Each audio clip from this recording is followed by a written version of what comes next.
중국 공안이 지금 비상사태입니다. 그 소녀를 당장 찾아내. 여러분, 중국에서 절대로 검색하면 안 되는 위험한 단어가 있습니다. 그 단어는 바로 고구려였습니다. 800만 중국인들이 자신들의 역사를 도둑맞은 채 살고 있습니다. 한 소녀가 생명을 위협받으며 밝히려 했던 진실, 중국이 필사적으로 숨기려던 비밀, 지금 폭로됩니다. 저는 중국 귀주성의 깊은 산골 마을에서 태어났습니다.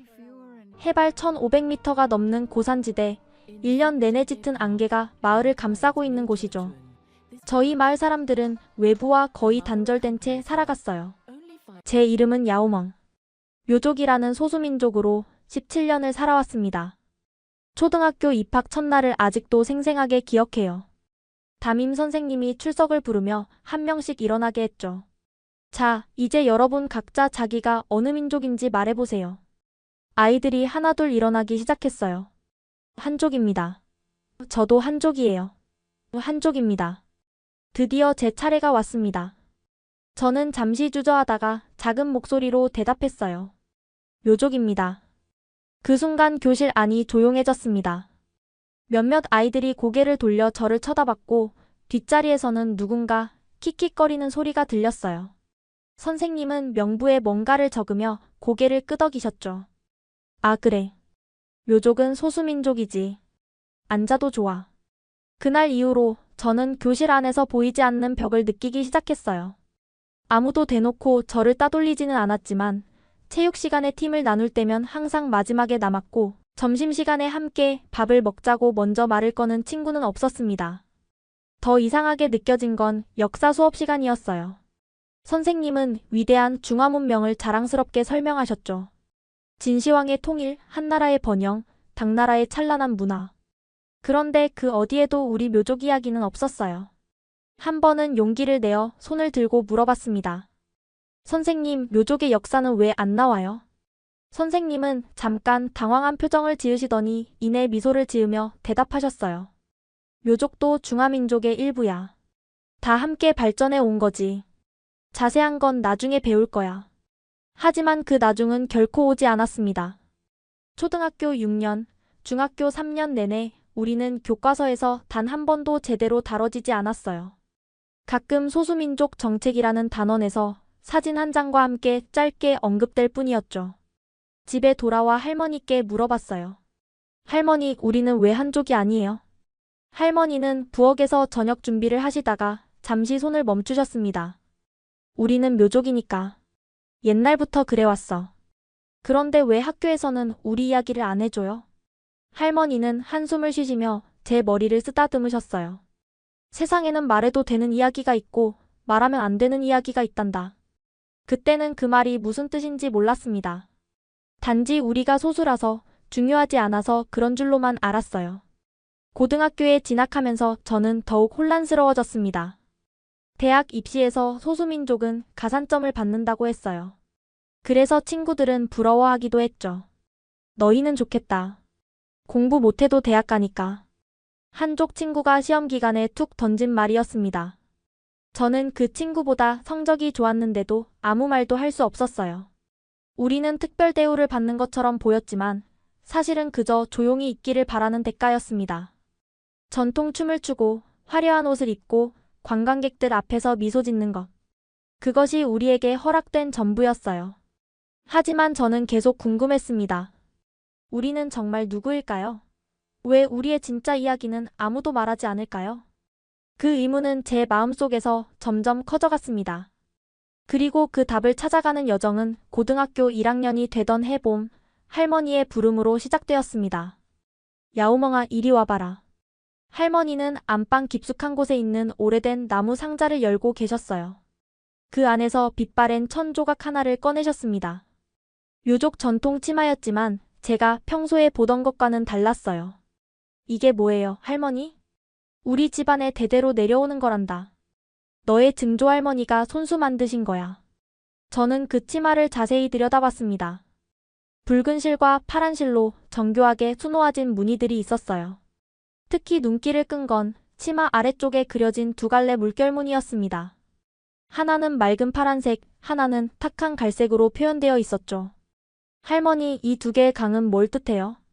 할머니는 잠시 망설이시다가 낮은 목소리로 말씀하셨습니다. 옛날에 우리 조상들이 북쪽에서 2개의 큰 강을 건너 여기까지 왔대. 그걸 잊지 않으려고 이렇게 새겨둔 거야. 북쪽이요? 북쪽 어디에서요? 그건 나도 잘 몰라. 어른들이 자세히 말씀 안 하셨거든. 할머니의 표정이 어두워지셨어요. 뭔가 더 아시는 것 같았지만 말씀하기를 꺼리시는 눈치였습니다. 저는 치마를 더 자세히 살펴봤어요. 강 무늬 위쪽으로는 성벽처럼 보이는 문양이 있었고 그 위에는 해와 달, 그리고 별들이 수놓아져 있었습니다. 가장 신기했던 건 치마 한가운데 크게 수놓아진 특이한 새였어요. 발이 3개 달린 까마귀였죠. 이 새는 뭐예요?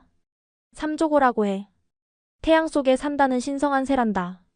그리고 그 새 주변으로 7개의 별이 정확히 북두칠성 모양으로 배치되어 있었어요. 할머니, 이 북두칠성은? 할머니는 깜짝 놀라신 듯 제 손에서 치마를 가져가셨습니다. 그냥 별이야. 별 의미 없어. 하지만 할머니의 떨리는 손과 초조한 눈빛은 그게 별 의미 없는 문양이 아니라는 걸 말해주고 있었어요. 그날 밤 저는 잠을 이룰 수 없었습니다. 북쪽에서 왔다는 조상들, 2개의 강, 삼조고와 북두칠성. 이 모든 게 무엇을 의미하는 걸까요? 다음날 학교 도서관에서 중국 지도를 펼쳐봤습니다. 중국에는 큰 강이 많지만 북쪽에서 남쪽으로 내려오면서 반드시 거쳐야 하는 2개의 큰 강이 있었어요. 황하와 장강. 하나는 황토를 먹고 누렇고 하나는 맑은 물이 흐르는 강이었습니다. 우리 조상들이 정말 저 북쪽에서 왔다는 걸까? 집에 돌아와 어머니께 물어봤지만 어머니는 할머니보다 더 단호하게 대답을 피하셨어요. 쓸데없는 생각하지 말고 공부나 해. 대학 가야지. 하지만 저는 포기할 수 없었습니다. 우리 마을 곳곳을 다니며 다른 집안의 전통 의상들을 살펴보기 시작했어요. 놀랍게도 비슷한 문양들을 여러 곳에서 발견할 수 있었습니다. 2개의 강, 성벽, 그리고 특별한 별자리들. 마을 장로 한 분을 찾아갔습니다. 그분은 90살이 넘으셨지만 아직도 정정하셨어요. 할아버지, 우리 묘족이 북쪽에서 왔다는 이야기 들어보셨어요? 장로님은 한참을 침묵하시다가 말씀하셨습니다. 어릴 적에 들은 노래가 있어. 북쪽 하늘 삼조고가 우는 곳, 돌로 쌓은 성을 두고 떠났네. 노란 강 건너고 푸른 강 건너서 남쪽 땅에 세 보금자리 찾았네. 삼조고. 그게 뭔지는 정확히 몰랐지만 북쪽에서 왔다는 이야기는 분명했습니다. 그럼 우리가 원래 북쪽 사람들이었다는 거예요? 그런 말 함부로 하면 안 돼. 우리는 그냥 묘족이야. 중화민족의 일부지. 장로님도 더 이상은 말씀하지 않으셨습니다. 하지만 그분의 눈빛에는 말하지 못한 이야기들이 가득했어요. 저는 집으로 돌아와 인터넷을 뒤지기 시작했습니다. 묘족 기원, 묘족 역사, 묘족 이주 같은 키워드로 검색했지만 나오는 건 천편일률적인 내용뿐이었어요. 묘족은 중국 남방의 토착 민족이며 치우의 후손이라는 것. 그런데 이상한 점이 있었습니다. 다른 소수민족들의 역사는 꽤 자세히 나와 있는데 유독 묘족의 고대사 부분은 모호하고 추상적이었어요. 마치 일부러 감춘 것처럼. 며칠 후 저는 우연히 친구가 공유한 글 하나를 보게 됩니다. 그리고 그 글에 적힌 단어 하나가 제 인생을 완전히 바꿔놓게 되었어요. 야오멍, 이거 봐. 같은 반 친구 웨이가 스마트폰을 들이밀었습니다. SNS에 누군가 올린 글이었어요. 묘족은 고구려의 후손일까? 제목을 보는 순간 온몸에 전율이 흘렀습니다. 고구려. 처음 듣는 이름이었지만 왠지 가슴이 뛰었어요. 뭐야 이게? 몰라. 누가 공유했길래 봤는데 신기하지 않아? 저는 글을 읽기 시작했습니다. 하지만 내용을 반쯤 읽었을 때 웨이가 다른 앱을 확인하더니 다시 돌아왔어요. 왜 이래? 웨이가 새로 고침을 해봤지만 삭제된 게시물입니다. 라는 메시지만 떴습니다. 이상하다. 10분 전까지만 해도 있었는데. 저는 급히 제 폰으로 고구려를 검색해봤습니다. 그런데 더 이상한 일이 벌어졌어요. 검색 결과가 하나도 안 나왔습니다. 마치 그런 단어가 존재하지 않는 것처럼. 고구려가 뭔데 이렇게 빨리 지워질까? 그날 저녁 집에 와서 컴퓨터로 다시 검색해봤습니다. 역시나 아무것도 나오지 않았어요. 하지만 포기할 수 없었습니다. 며칠 동안 이곳저곳을 뒤지다가 결국 VPN이라는 걸 알게 되었어요. 친구 오빠가 해외 사이트 보려고 쓴다며 몰래 알려준 방법이었습니다. 떨리는 마음으로 VPN을 켜고 다시 검색했습니다. 그리고 믿을 수 없는 내용들이 쏟아져 나왔어요. 고구려는 기원전 37년부터 서기 668년까지 존재했던 고대 국가였습니다. 668년? 제 눈이 휘둥그레졌어요. 할머니의 치마에 있던 북두칠성과 삼조고, 그리고 668년이라는 특정 연도. 계속 읽어나갔습니다. 한반도 북부와 만주 지역을 지배했던 강대국이었고 독자적인 문화와 언어를 가진 독립국가였다. 가장 충격적인 건 그 다음 내용이었습니다. 668년 고구려가 멸망한 후 당나라는 고구려 유민 200만 명을 중국 각지로 강제 이주시켰다. 특히 반란을 막기 위해 5가구 이하로 쪼개어 남방 오지로 분산시켰다. 손이 떨렸어요. 계속 읽어나갔습니다. 안동도호부는 고구려 유민들을 효과적으로 통제하기 위해 가족을 분리하고 고구려어 사용을 금지했으며 강제로 한족과 결혼시켰다. 하지만 일부 유민들은 험준한 산악지대로 도망쳐 그들만의 공동체를 형성했다. 그 순간 퍼즐 조각들이 맞춰지기 시작했습니다. 북쪽에서 온 조상들 2개의 강을 건넜다는 이야기, 삼조고와 북두칠성. 더 검색해보니 놀라운 사실들이 계속 나왔어요. 고구려의 복식이 묘족의 전통 의상과 유사하다는 연구, 고구려의 장례 풍습이 묘족과 비슷하다는 논문, 심지어 고구려의 상징인 삼조고가 묘족 문양에도 나타난다는 내용까지. 삼조고. 할머니가 말씀하신 바로 그새. 저는 숨이 막혔어요. 우리가 정말 고구려의 후손이란 말인가요? 그렇다면 왜 이 사실을 숨기는 걸까요? 한국 사이트들을 뒤지다가 한 역사학자의 인터뷰를 발견했습니다. 중국은 동북 공정을 통해 고구려를 중국 역사로 편입시키려 하면서도 정작 고구려 유민의 후손들에게는 그 사실을 철저히 숨기고 있습니다. 왜일까요? 그들이 자신의 정체성을 자각하면 중국의 역사 왜곡이 들통날 수 있기 때문입니다. 머리가 복잡해졌어요. 하지만 동시에 많은 것들이 이해되기 시작했습니다. 왜 우리의 역사가 교과서에 없는지, 왜 어른들이 북쪽 이야기를 꺼리는지, 왜 고구려라는 단어가 인터넷에서 즉시 삭제되는지. 다음날 저는 할머니를 찾아갔습니다.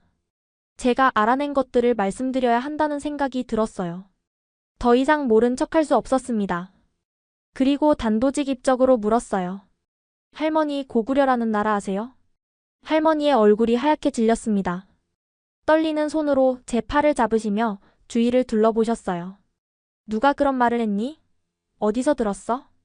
할머니도 아시는 거죠? 우리가 고구려 사람들의 후손이라는 거. 할머니는 한참을 침묵하시다가 눈물을 글썽이며 말씀하셨습니다. 그 이름은 말하면 안 되는 거란다. 그때 저는 확신했습니다. 우리는 정말로 잃어버린 왕국의 후예였던 것입니다. 하지만 이 확신을 증명하기 위해서는 더 많은 것을 알아야 했습니다. 그 다음날 저는 다시 할머니를 찾아갔습니다. 이번에는 단순한 질문이 아니라 제가 알아낸 것들을 모두 말씀드리기 위해서였습니다. 할머니는 이미 제가 많은 것을 알아버렸다는 걸 깨달으신 듯 했어요. 더 이상 숨길 수 없다고 판단하신 것 같았습니다. 제발 야우멍아. 그 이름은 다시는 입에 담지 마. 할머니의 목소리는 두려움으로 떨리고 있었습니다. 저는 할머니를 이렇게 무서워하시는 모습으로 본 적이 없었어요. 왜요, 할머니? 왜 고구려라는 이름을 말하면 안 되는 거예요? 할머니는 방문을 닫고 창문까지 확인하신 뒤 아주 낮은 목소리로 말씀하셨습니다. 너도 이제 다 컸으니 알아야겠구나. 하지만 이 이야기는 절대 밖에서 하면 안 돼. 알겠니? 저는 고개를 끄덕였습니다. 내가 어렸을 때 너의 증조 할아버지가 돌아가시기 전에 하신 말씀이 있어. 우리는 본래 고구려 사람이다. 당나라에 의해 이곳으로 옮겨졌으나 후손들은 이를 잊지 말라고 하셨지. 그 나라가 고구려였어요? 할머니는 고개를 끄덕이셨습니다. 어른들은 그 이름을 입 밖에 내지 않으셨어. 대신 북국이라고만 했지. 혹시라도 관가에서 알면 큰일 난다고 대대로 숨기라고 하셨어. 그런데 왜 위험한 거예요? 60년대에 우리 마을에서 큰 일이 있었어. 마을 어른 한 분이 술에 취해서 우리가 고구려 후손이라고 떠들고 다니셨거든. 며칠 후 그분은 갑자기 사라지셨어. 가족들은 일하러 갔다고 했지만 다시는 돌아오지 않으셨지. 등골이 서늘해졌습니다. 그 후로 마을 사람들은 더욱 입을 다물었어. 아이들에게도 가르치지 않았고, 너희 아버지도 잘 모르실 거야. 그럼 우리가 정말 고구려에서 온 게 맞나요? 할머니는 낡은 상자에서 작은 천 조각을 하나 더 꺼내셨습니다. 거기엔 세 발 달린 까마귀가 그려져 있었어요. 이게 뭐예요? 삼조고라고 해. 우리 조상들의 상징이었대. 태양 속에 사는 신성한 새라고. 제가 인터넷에서 본 바로 그 고구려의 상징이었습니다. 증조 할머니가 돌아가시면서 이것만은 꼭 전하라고 하셨어. 우리가 누구인지 잊지 말라고. 하지만 드러내지는 말라고. 할머니, 그럼 668년이라는 연도는요? 할머니는 놀란 눈으로 저를 보셨습니다. 그것도 알았구나. 그래, 우리가 흩어진 해야. 큰 나라가 망하고 우리 조상들이 뿔뿔이 흩어진. 왜 5집씩만 모여 살게 했대요? 반란을 못 일으키게 하려고. 가족도 찢어놓고 말도 못 쓰게 하고 강제로 다른 민족과 결혼시켰대. 할머니는 눈물을 닦으시며 계속 말씀하셨어요. 처음엔 다들 언젠가 고향으로 돌아갈 거라고 믿었대. 하지만 세월이 흐르고 흘러서 이제는 고향이 어디인지도 모르게 됐어. 그저 북쪽이라고만 전해질 뿐. 그래도 포기하지 않고 지켜온 거네요. 그래. 1000년이 넘도록 우리는 우리가 누구인지 기억하려고 애썼어. 비록 고구려라는 이름은 잃었지만 그 정신만은 잃지 않으려고. 저는 할머니의 손을 꼭 잡았습니다. 할머니, 이제는 달라질 수 있을 거예요. 인터넷도 있고 세상도 많이 바뀌었잖아요. 아니야, 야오멍아. 더 위험해졌어. 예전엔 그저 모른 척하면 됐지만 지금은 모든 걸 감시하고 있어. 너가 고구려를 검색한 것도 벌써 알고 있을지 몰라. 그래도 진실은 영원히 숨길 수 없어요. 할머니는 제 머리를 쓰다듬으며 말씀하셨습니다. 용감한 우리 손녀. 하지만 조심해야 해. 진실을 아는 것과 그것을 드러내는 것은 다른 문제란다. 그날 밤 저는 할머니가 주신 삼조고 천조각을 가슴에 품고 잠들었습니다. 꿈속에서 저는 돌로 쌓은 거대한 성벽을 보았어요. 그리고 그 성벽 위로 날아오르는 세 발 달린 까마귀를. 이제 저는 알게 되었습니다. 우리는 단순한 소수민족이 아니라 위대한 왕국의 후예였다는 것을. 그리고 그 진실을 1300년 동안 가슴 깊이 묻고 살아왔다는 것을.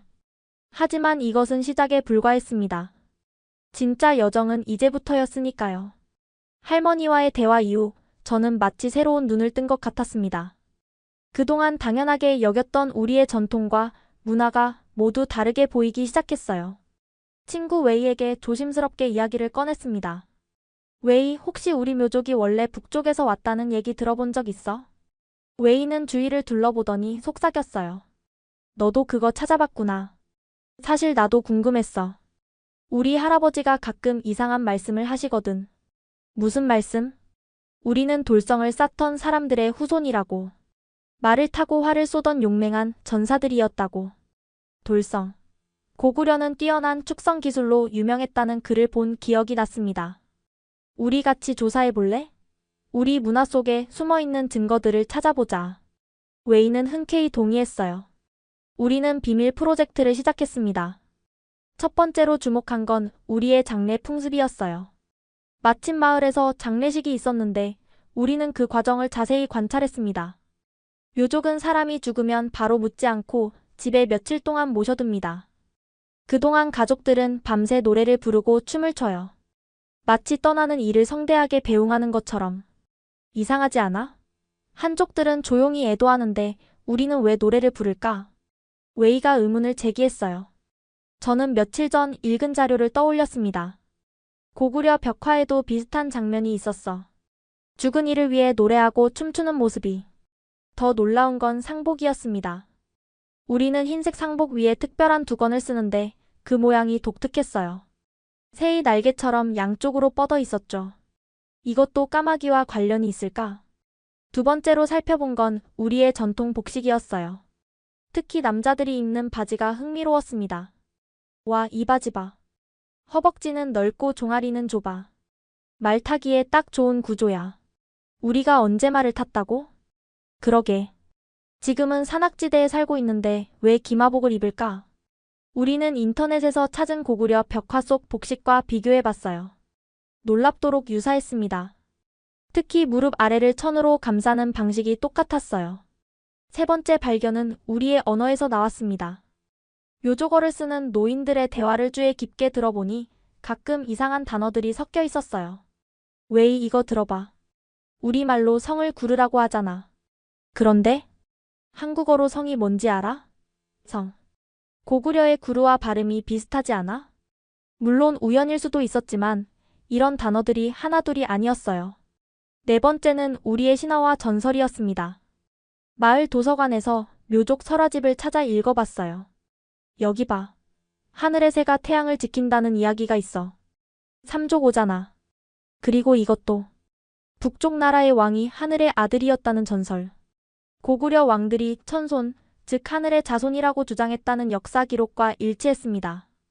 가장 결정적인 증거는 우리 마을 근처의 오래된 무덤에서 발견했어요. 공식적으로는 그냥 옛 묘족 무덤이라고 했지만 무덤의 구조가 특이했습니다. 이 돌 쌓는 방식 봐. 쐐기돌을 끼워서 아치를 만들었어. 이런 기술은 중국 남방에선 보기 힘들다고 했는데 우리는 흥분을 감출 수 없었어요. 하지만 동시에 무서웠습니다. 이 모든 증거들이 뭔가 거대한 진실을 가리키고 있었으니까요. 웨이, 우리가 정말 고구려의 후손인 것 같아. 그런데 왜 이렇게 철저히 숨겼을까? 당나라가 고구려를 멸망시킨 후 유민들을 분산시켰대. 다시는 뭉치지 못하게. 그리고 역사도 지워버린 거야. 웨이는 한숨을 쉬었어요. 1300년이나 됐는데도 아직 우리를 경계하는 거야? 우리가 기억하는 한 그들은 계속 두려워할 거야. 그날 저녁 우리는 지금까지 모은 증거들을 정리했어요. 복식, 언어, 풍습, 신화, 건축 양식까지. 모든 것이 하나의 사실을 가리키고 있었습니다. 이제 어떻게 해야 할까? 웨이가 물었어요. 저는 잠시 고민하다가 말했습니다. 더 많은 사람들이 알아야 해. 하지만 중국 내에서는 위험해. 다른 방법을 찾아야 해. 그때 제 머릿속에 한 가지 아이디어가 떠올랐습니다. 바로 한국의 학자들에게 연락하는 것이었어요. 증거를 모으면 모을수록 확신은 커졌지만 동시에 막막함도 커졌습니다. 우리가 아무리 증거를 찾아도 중국 내에서는 아무도 들어주지 않을 거라는 걸 알았으니까요. 그러던 어느 날 VPN을 통해 한국 사이트를 검색하다가 한 학자의 이름을 발견했습니다. 김하진 박사. 그녀는 10년 넘게 중국 내 고구려, 유민의 흔적을 연구해온 역사학자였어요. 동아시아 고대사에 숨겨진 진실이라는 그녀의 책 소개를 읽으며 가슴이 뛰었습니다. 특히 이런 구절이 눈에 들어왔어요. 고구려 멸망 후 200만 유민의 행방은 역사상 가장 큰 미스터리 중 하나다. 그들은 어디로 사라졌을까? 나는 그들이 사라진 것이 아니라 지워진 것이라고 믿는다. 하지만 그 전에 우리는 더 많은 동지가 필요했습니다. 조심스럽게 다른 묘족 청년들과 접촉하기 시작했어요. 먼저 가장 가까운 친구들부터. 샤오란, 너 혹시 우리 묘족이 어디서 왔는지 궁금하지 않아?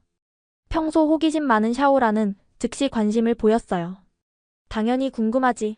근데 어른들은 제대로 말 안 해주잖아. 우리는 조심스럽게 지금까지 알아낸 것들을 공유했습니다. 고구려라는 나라, 668년의 강제 이주, 우리 문화 속에 숨어있는 증거들. 샤오라는 충격을 받은 듯 했지만 이내 흥분하며 말했어요. 사실 우리 할아버지도 가끔 이상한 말씀을 하셨어.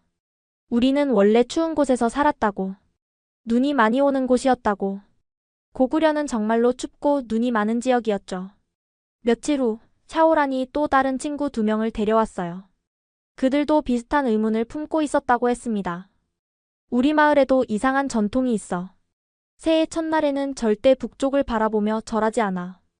이유는 모르지만 우리 집에는 오래된 노래가 전해져. 돌로 쌓은 성을 두고 떠났네. 세발 까마귀가 우는 곳을 떠났네라는 가사가 있어. 점점 더 많은 이야기들이 모였습니다. 마치 흩어진 퍼즐 조각들이 하나씩 맞춰지는 것 같았어요. 우리는 비밀 모임을 만들었습니다. 온라인은 위험했기 때문에 주로 오프라인에서 만났어요. 산속 버려진 오두막, 강가의 외진 곳, 때로는 누군가의 집 다락방에서.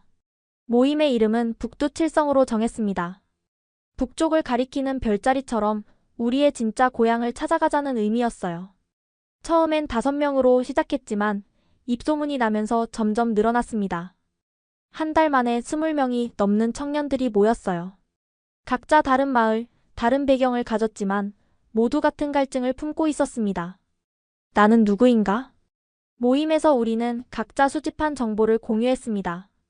누군가는 집안에 전해지는 오래된 물건을 가져왔고 누군가는 할머니에게 들은 이야기를 들려줬어요. 특히 인상 깊었던 건 양민이라는 친구의 이야기였습니다. 우리 증조할머니가 돌아가시기 전에 이상한 말을 하셨대. 우리는 왕의 후예다. 비록 나라는 잃었지만 긍지는 잊지 마라고. 왕의 후예. 고구려는 700년 동안 동아시아를 호령했던 강대국이었죠. 또 다른 친구 메이는 놀라운 물건을 가져왔습니다. 이거 우리 집 제일 깊은 곳에 숨겨져 있었어. 아무도 만지지 말라고 했는데 그것은 낡은 금속 조각이었어요. 자세히 보니 한자가 새겨져 있었는데 고구려라는 글자가 희미하게 보였습니다. 모두가 흥분했습니다. 이것은 단순한 추측이 아니라 물리적인 증거였으니까요. 이제 우리가 해야 할 일은 이 진실을 세상에 알리는 거야. 하지만 어떻게? 중국 안에서는 불가능해. 한국이야. 한국의 학자들에게 연락해보자. 모두가 동의했습니다. 우리는 김아진 박사에게 이 모든 것을 전달하기로 결정했어요. 모임 후 웨이와 저는 밤새 이야기를 나눴습니다. 이제 우리끼리만 아는 것으로는 부족했어요. 전문가의 도움이 필요했습니다. 그렇게 내린 결론은 김아진 박사에게 연락하는 것이었습니다. 하지만 어떻게 연락해야 할지가 문제였어요.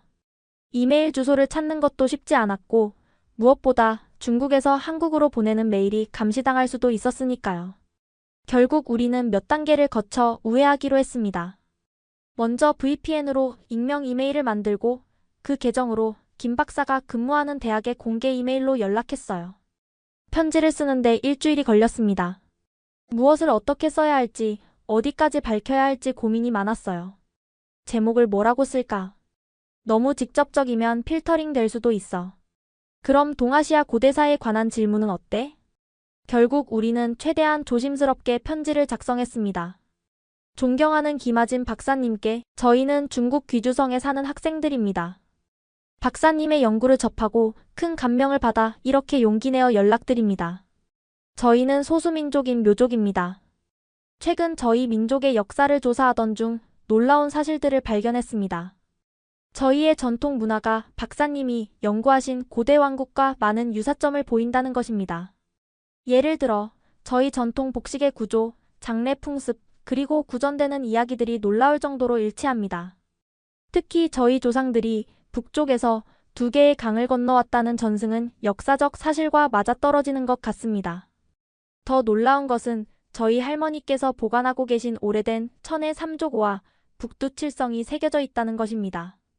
이것이 무엇을 의미하는지 박사님은 아실 거라 생각합니다. 저희는 더 많은 것을 알고 싶습니다. 저희가 누구인지, 저희 조상들이 어떤 사람들이었는지 알고 싶습니다. 하지만 이곳에서는 이런 정보를 찾기가 매우 어렵습니다. 혹시 저희의 이야기를 들어주실 수 있을까요? 저희가 찾은 증거들을 보여드리고 싶습니다. 답장을 기다리겠습니다. 2명의 진실을 찾는 학생 올림. 이메일을 보내고 나서 우리는 불안에 떨었어요. 답장이 올까? 혹시 이 일로 문제가 생기지는 않을까? 일주일이 지났지만 답장은 오지 않았습니다. 우리는 점점 초조해졌어요. 혹시 메일이 전달되지 않은 걸까? 아니면 가짜로 생각하신 걸까? 그런데 열흘째 되는 날 기적이 일어났습니다. 새벽에 확인한 메일함에 답장이 와 있었어요. 안녕하세요, 용기 있는 2 학생분들. 여러분의 메일을 받고 깊은 감동을 받았습니다. 그리고 동시에 놀랐습니다.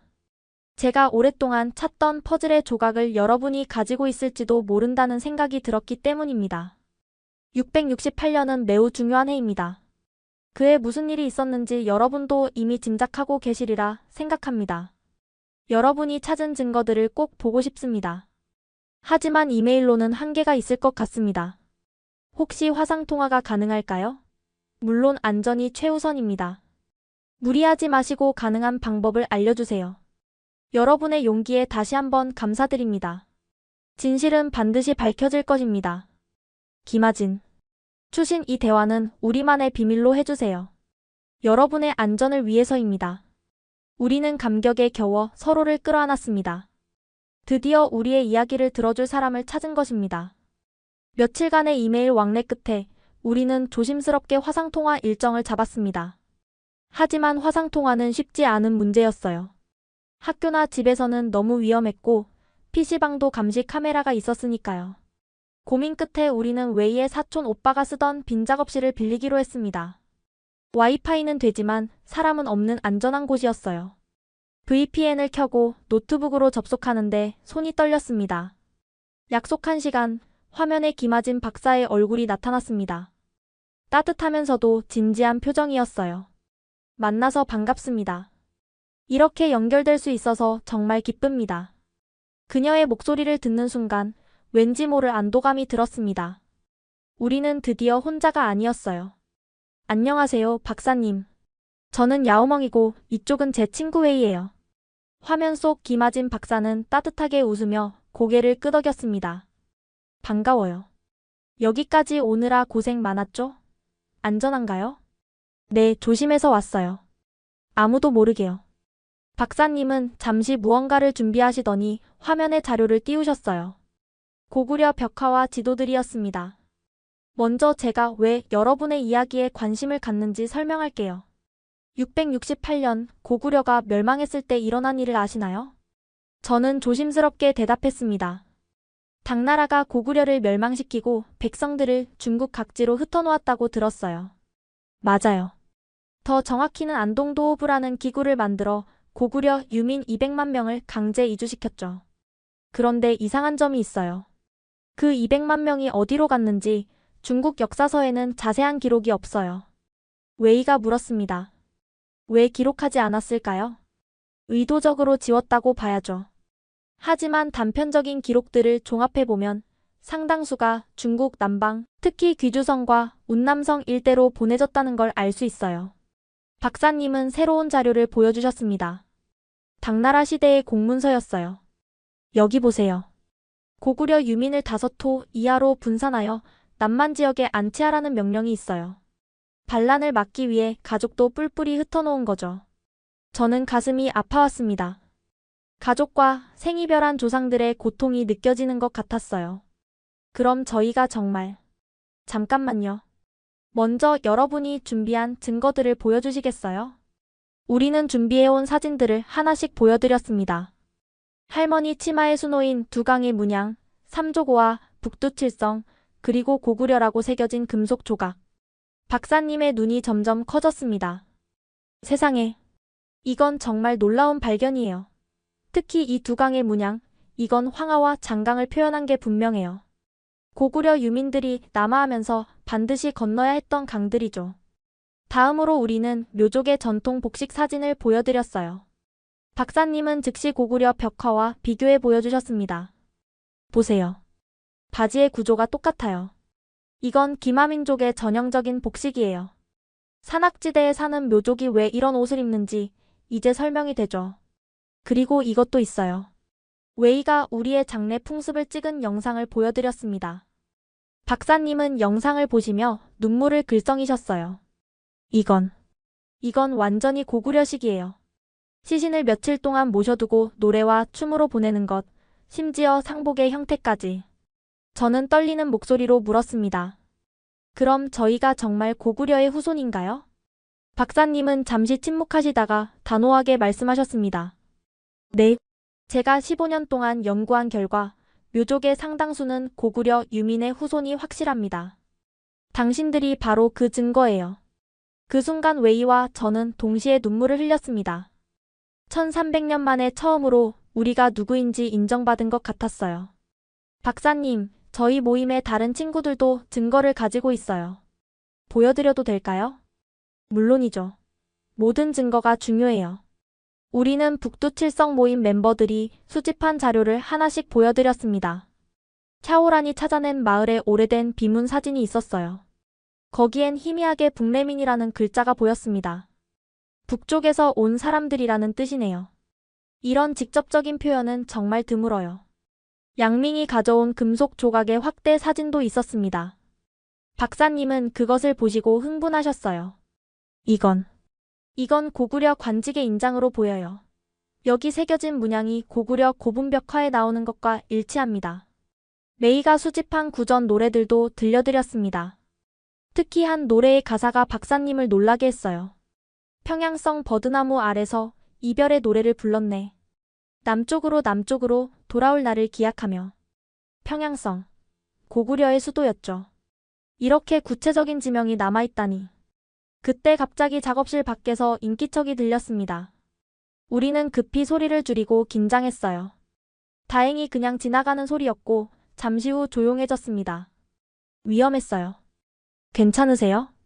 박사님도 걱정하고 계셨어요. 네, 괜찮아요. 계속해도 될까요? 네, 하지만 조심하세요. 여러분의 안전이 가장 중요해요.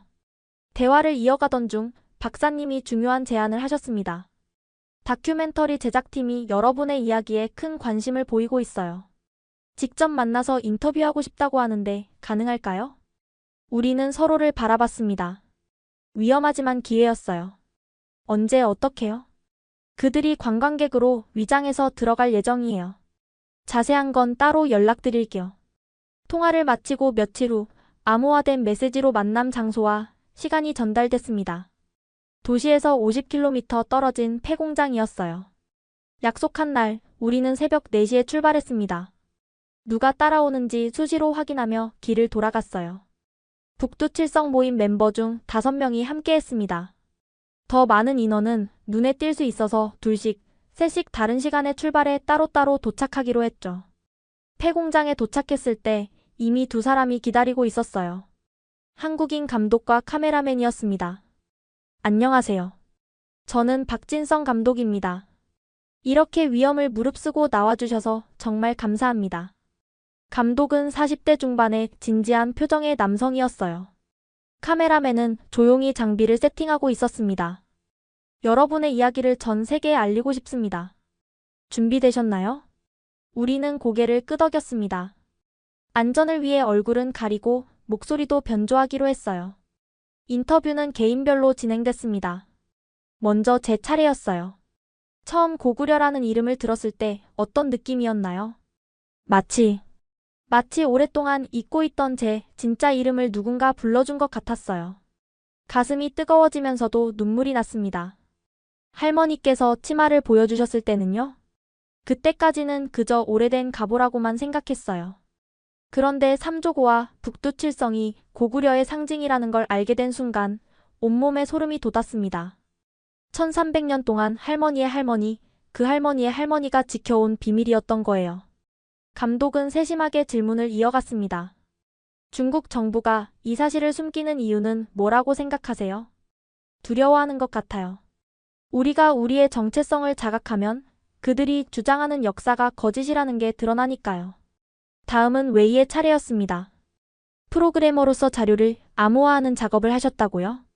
네, 우리의 기록이 사라지지 않도록 여러 방법을 개발했어요.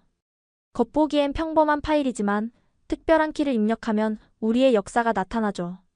샤오란의 인터뷰는 특히 감동적이었습니다. 저희 증조 할머니가 돌아가시기 직전에 하신 말씀이 있어요. 우리는 왕의 후예다. 나라는 잃었지만 자부심은 잃지 말라고요. 그때는 무슨 말인지 몰랐는데 이제야 이해가 됩니다. 양밍은 자신이 발견한 금속 조각을 직접 가져왔습니다. 이걸 발견했을 때 손이 떨려서 제대로 들 수가 없었어요. 1300년 전 우리 조상이 직접 사용했던 물건이라고 생각하니. 감독은 조각을 여러 각도에서 촬영했습니다. 이건 정말 귀중한 유물이에요.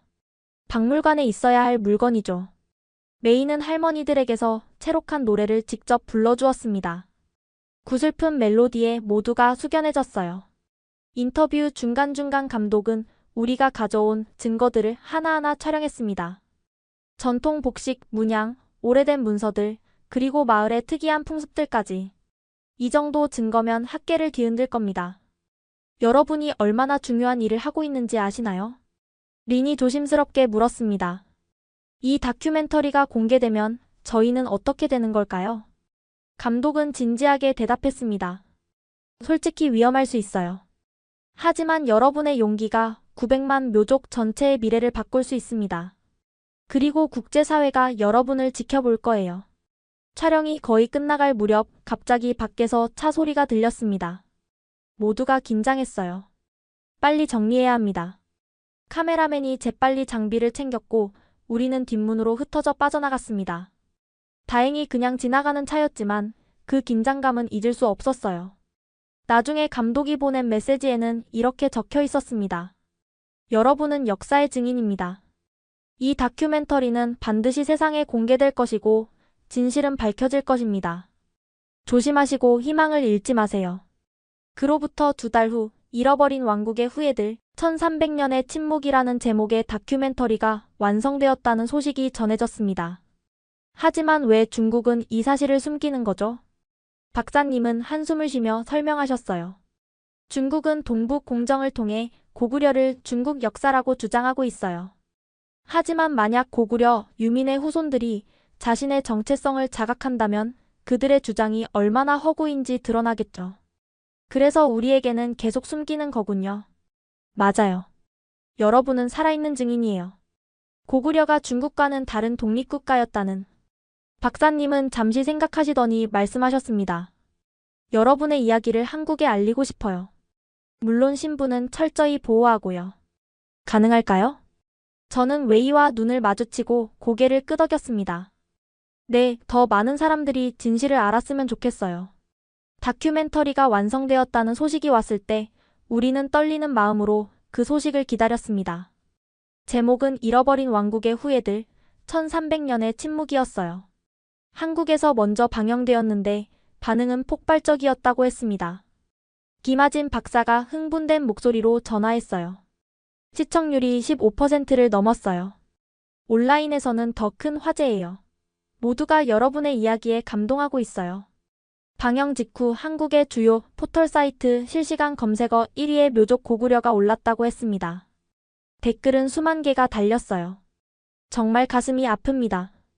우리의 형제들이 그렇게 오랜 세월 고통받았다니. 중국의 역사 왜곡이 이 정도일 줄은 몰랐습니다. 진실은 반드시 밝혀져야 합니다. 묘족 청년들의 용기에 박수를 보냅니다. 당신들은 혼자가 아닙니다. 특히 감동적이었던 건 한 할머니의 메시지였습니다. 저도 고구려의 후손입니다. 우리 가족은 다행히 한반도에 남을 수 있었지만 중국으로 끌려간 동포들을 잊은 적이 없습니다. 1300년 만에 여러분을 찾게 되어 너무 기쁩니다. 한국의 역사학자들도 즉각 반응했습니다. 서울대, 연세대, 고려대 등 주요 대학의 교수들이 공동 성명을 발표했어요. 묘족 청년들이 제시한 증거는 학술적으로 매우 신빙성이 높습니다. 특히 삼조고와 북두칠성 문양, 그리고 언어적 유사성은 고구려 유민설을 강력히 뒷받침합니다. 이제 국제학계가 나서서 진실을 규명해야 할 때입니다. 방송 3일 만에 청와대 국민청원 게시판에 중국 내 고구려 후손들을 도와주세요라는 청원이 올라왔고 일주일 만에 50만 명이 서명했습니다. 더 놀라운 일은 그 다음에 일어났습니다. 한국 방영 2주일 후 영어 자막이 달린 버전이 유튜브에 업로드되자 다큐멘터리가 전 세계로 퍼져나간 것이에요. 조회수가 폭증했습니다. 첫날 100만, 3일 만에 500만, 일주일 만에 1000만 뷰를 돌파했어요. 댓글은 세계 각국에서 달렸습니다. 믿을 수 없는 이야기다. 중국이 이렇게까지 역사를 숨길 줄은 몰랐다. 용감한 젊은이들이다. 진실을 위해 싸우는 그들을 지지한다. 이것이 진짜 역사다. 중국의 거짓말은 이제 끝났다. 우리나라에도 비슷한 사례가 있다. 소수민족의 역사는 존중받아야 한다. 곧이어 일본어, 스페인어, 프랑스어, 독일어 등 다양한 언어로 자막이 추가되었고 각국의 유튜버들이 리액션 영상을 만들기 시작했습니다. 특히 역사 전문 유튜버들의 분석 영상이 인기를 끌었어요. 고구려 유민 200만 명의 미스터리, 드디어 풀렸다. 중국이 숨기고 싶었던 불편한 진실. DNA 분석으로 증명된 놀라운 사실. 해외 언론들도 주목하기 시작했어요. BBC는 잃어버린 왕국의 후손들이라는 제목으로 특집 보도를 했습니다. 1300년 동안 숨겨진 역사의 진실이 드러났다. 중국 묘족의 상당수가 고대 왕국 고구려의 후손이라는 증거가 발견된 것이다. CNN은 현장 취재를 시도했어요. 우리는 중국 귀주성의 묘족 마을을 직접 방문했다. 그러나 중국 당국의 엄격한 통제로 주민들과의 접촉은 불가능했다. 이것 자체가 중국 정부가 무언가를 숨기고 있다는 증거다. NHK는 더 깊이 있는 다큐멘터리를 제작했습니다. 동아시아 역사의 블랙홀 사라진 200만 고구려인의 행방이라는 제목으로 2시간짜리 특별 프로그램을 방영했어요. 프랑스의 르몽드지는 문화면 톱기사로 다뤘습니다. 예술과 전통 속에 숨겨진 정체성, 묘족 청년들의 창의적 저항. 독일의 슈피겔지는 정치적 분석을 더했어요. 중국의 역사 왜곡 정책, 소수민족 정체성 말살의 증거. 학계의 반응은 더욱 뜨거웠습니다. 하버드대 동아시아학과의 마크 피터슨 교수는 논문을 발표했습니다. 묘족의 문화적 증거들은 고구려 유민설을 강력하게 뒷받침한다.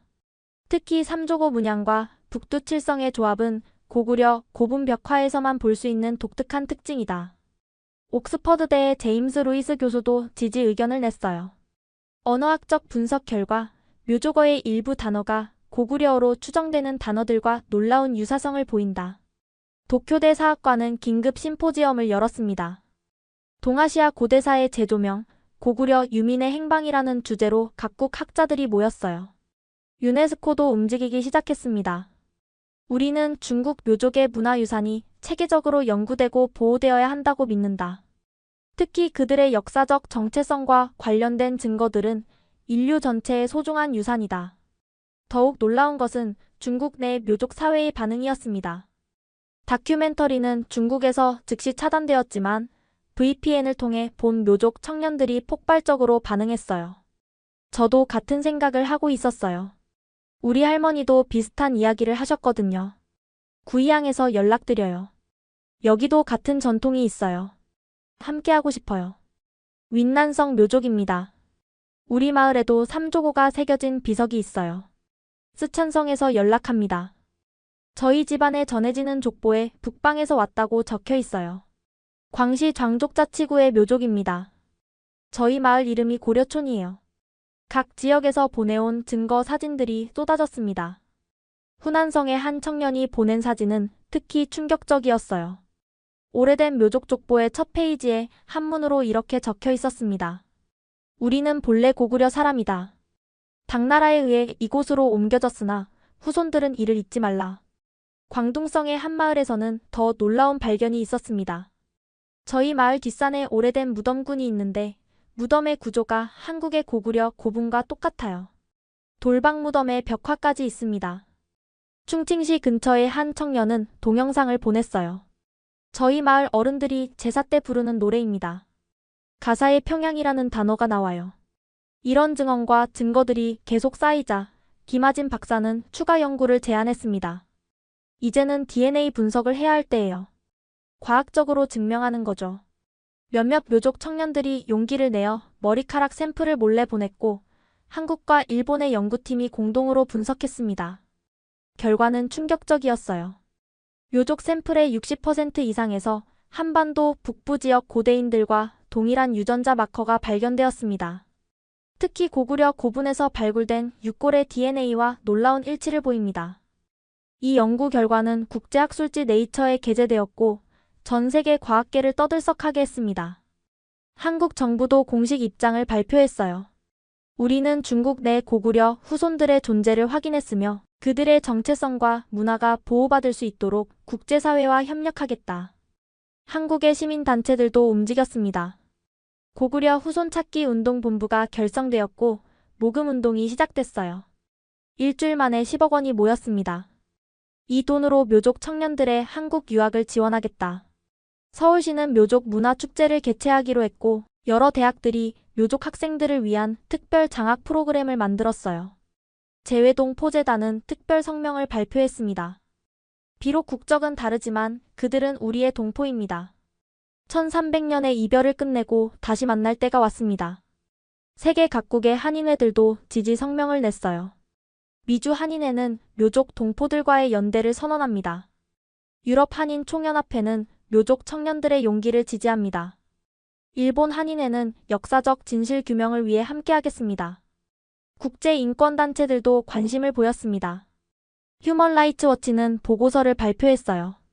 중국 정부는 묘족의 역사적 정체성을 인정하고 그들의 문화적 권리를 보장해야 한다. 엠네스티도 성명을 냈습니다. 진실을 말한 죄로 탄압받는 묘족 청년들의 안전을 우려한다. 중국은 즉각 감시와 탄압을 중단하라. 유엔 인권이사회는 특별회의를 소집했어요. 중국 내 소수민족의 역사적 정체성 말살 문제를 안건으로 상정했고 중국의 해명을 요구했습니다.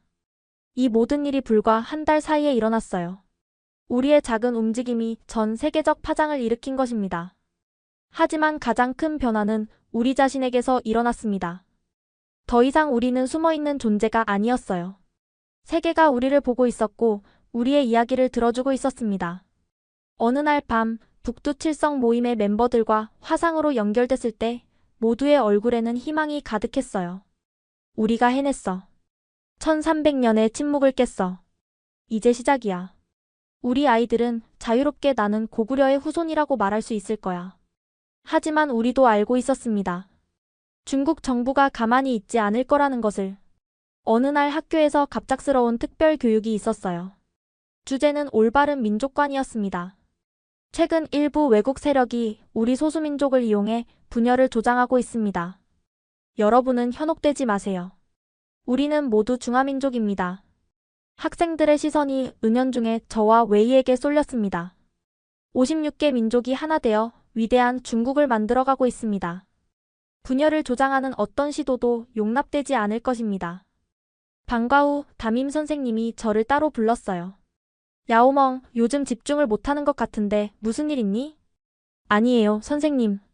혹시 인터넷에서 이상한 걸 보거나 하지는 않았지? 요즘 가짜뉴스가 많다고 하더라. 선생님의 눈빛에서 경고를 읽을 수 있었습니다. 집에 돌아오니 더 충격적인 일이 기다리고 있었어요. 마을 공안이 집에 와 있었던 겁니다. 따님이 야오멍 맞습니까? 제복을 입은 두 남자가 거실에 앉아 있었어요. 부모님은 얼굴이 하얗게 질려 있었습니다. 그냥 일상적인 조사입니다. 최근 외국과 접촉한 적이 있습니까? 없어요. 인터넷에서 반정부적인 내용을 본 적은? 없습니다. 그들은 형식적인 질문 몇 개를 더 하고는 떠났지만 메시지는 분명했습니다. 우리가 너를 지켜보고 있다. 부모님은 그날 밤 저를 앉혀놓고 말씀하셨어요. 야우멍아, 엄마 아빠가 무서워하는 거 알지? 공부만 하면 안 될까? 대학 가야지. 엄마, 저는 아무 잘못도 하지 않았어요. 그게 중요한 게 아니야. 우리 같은 사람들은 조용히 살아야 해. 아버지의 한숨이 깊었습니다. 다음 날 더 큰 충격이 왔어요. 우리 모임의 핵심 멤버였던 샤오란이 갑자기 사라진 겁니다. 가족들은 친척집에 갔다고 했지만 누구도 믿지 않았어요. 샤오란이 어디 갔는지 아무도 몰라. 핸드폰도 꺼져 있고. 남은 멤버들 사이에 공포가 퍼졌습니다. 모임은 자연스럽게 해체되었어요. 누구도 먼저 연락하지 않았고 만나자는 말도 꺼내지 않았습니다. 학교에서도 감시가 심해졌어요. 복도마다 새로운 CCTV가 설치되었고 핸드폰 사용이 엄격히 제한되었습니다. 학생들의 올바른 성장을 위한 조치라고 했지만 누구나 진짜 이유를 알고 있었죠. 일주일 후 웨이마저 변했어요. 야오멍, 우리 이제 그만하자. 무슨 소리야? 무서워. 샤오란처럼 될 수도 있잖아. 그래도 우리가 발견한 진실이 뭐가 중요해? 우리가 무사한 게 더 중요하지. 친한 친구의 포기에 마음이 무너지는 것 같았습니다. 그런데 의외의 곳에서 희망이 왔어요. 어느 날 밤 할머니가 조용히 제 방으로 오셨습니다. 야오멍아, 이거 가지고 있어. 할머니가 건네신 건 작은 USB였어요. 이게 뭐예요? 너가 모은 자료들 다 복사해뒀어. 혹시 컴퓨터를 압수당해도 이건 남겨둬야지. 놀라서 할머니를 봤더니 결연한 표정으로 말씀하셨어요. 나도 젊었을 때 포기했어. 그래서 평생 후회했단다. 너라도 끝까지 가봐. 조심하면서. 할머니의 손은 떨리고 있었지만 눈빛은 단호했습니다. 며칠 후 뜻밖의 소식이 전해졌어요. 김하진 박사가 암호화된 메시지를 보내온 겁니다. 포기하지 마세요. 국제사회가 주목하고 있어요. 유엔 인권위원회에서도 이 문제를 다루기로 했답니다. 조금만 더 버티세요.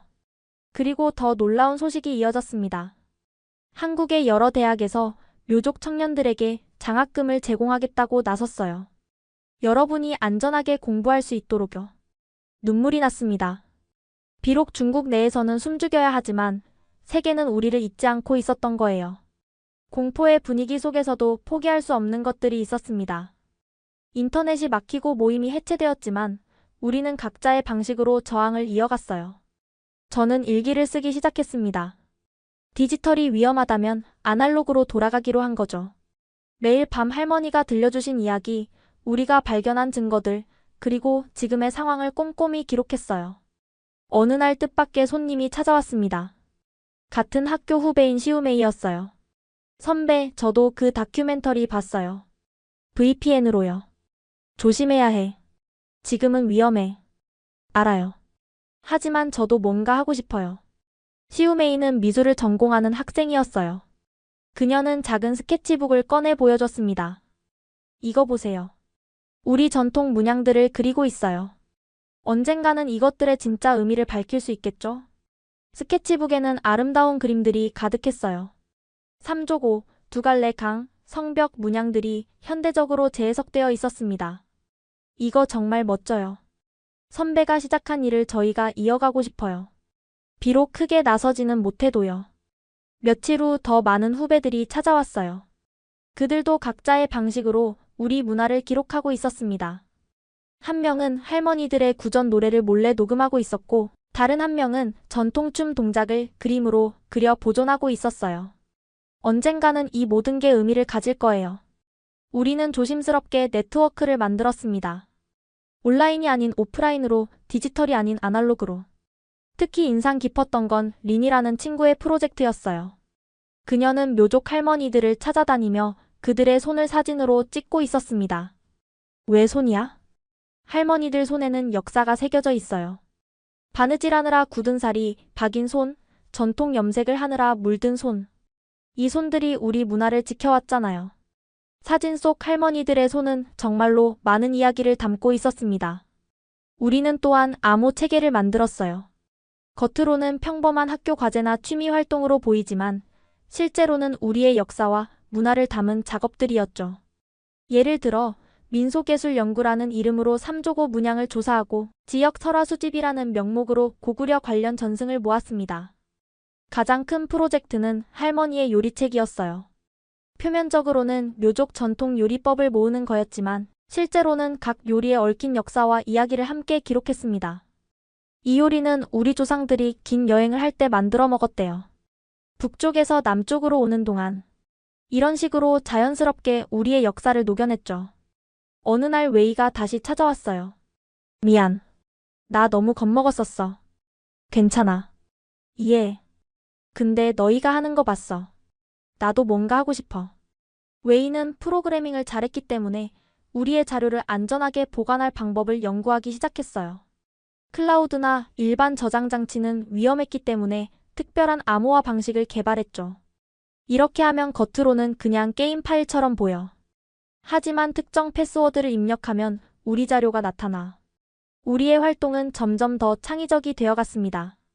한 친구는 묘족 전통 자수 패턴 속에 메시지를 숨겼고, 다른 친구는 전통 악기 연주곡에 멜로디로 정보를 넣었어요. 예술은 검열할 수 없잖아. 그렇게 우리는 각자의 재능을 살려 침묵 속에서도 불씨를 지켜나갔습니다. 고등학교 졸업을 앞둔 어느 봄날, 저는 다시 할머니의 낡은 치마를 꺼내보았습니다. 삼조고와 북두칠성이 더 이상 낯설지 않았어요. 이제 그것은 우리의 시작을 알리는 표식이었죠. 대학 입시를 준비하면서도 우리의 활동은 계속되었습니다. 많은 친구들이 역사학과, 민속학, 언어학을 지원했어요. 공식적으로 배울 수 없다면 스스로 전문가가 되는 수밖에. 시우메이는 미술대학에 합격했고 웨이는 컴퓨터공학과에 갔습니다. 저는 역사교육과를 선택했어요. 언젠가는 아이들에게 진짜 역사를 가르치고 싶었거든요. 대학에 가서도 우리는 연결되어 있었습니다. 각자 다른 도시, 다른 학교에 있었지만 우리의 프로젝트는 계속되었어요. 리는 사진학과에서 다큐멘터리 사진을 전공하며 묘족의 일상을 기록했고, 다른 친구들도 각자의 분야에서 우리 문화를 연구했습니다. 특히 감동적이었던 건 새로운 세대의 참여였어요. 대학 신입생 중에도 우리의 이야기를 듣고 찾아오는 학생들이 있었습니다. 선배님들이 시작하신 일을 저희도 돕고 싶어요. 한 신입생이 보여준 자료는 놀라웠어요. 그녀의 고향 마을에서 발견된 오래된 석비 사진이었는데 거기에는 한자로 고려촌이라고 새겨져 있었습니다. 이게 언제부터 있었는지는 아무도 몰라요. 하지만 우리 마을 이름의 유래가 이거라고 하더라고요. 증거는 계속 쌓여갔고 네트워크는 더욱 넓어졌습니다. 비록 공개적으로 활동할 수는 없었지만 우리는 포기하지 않았어요. 최근 김아진 박사님으로부터 희망적인 소식이 왔습니다. 유네스코에서 사라진 문화유산 보호 프로젝트를 시작했어요. 여러분의 자료를 공식적으로 등록하고 싶다고 하네요. 이것은 큰 의미가 있었습니다.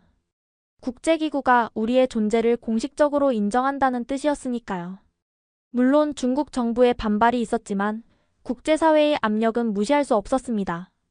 그리고 최근 드디어 작은 변화가 시작되었어요. 일부 대학에서 묘족 역사를 다시 연구하기 시작했고 몇몇 학자들은 조심스럽게 고구려와의 연관성을 언급하기 시작했습니다. 아직 갈 길은 멀지만 적어도 시작은 했어. 웨이가 말했어요. 지금도 저는 매일 밤 일기를 씁니다. 하지만 이제는 두려움보다는 희망을 담아 쓰고 있어요. 우리의 여정은 끝나지 않았습니다. 어쩌면 이제 시작일지도 모르죠.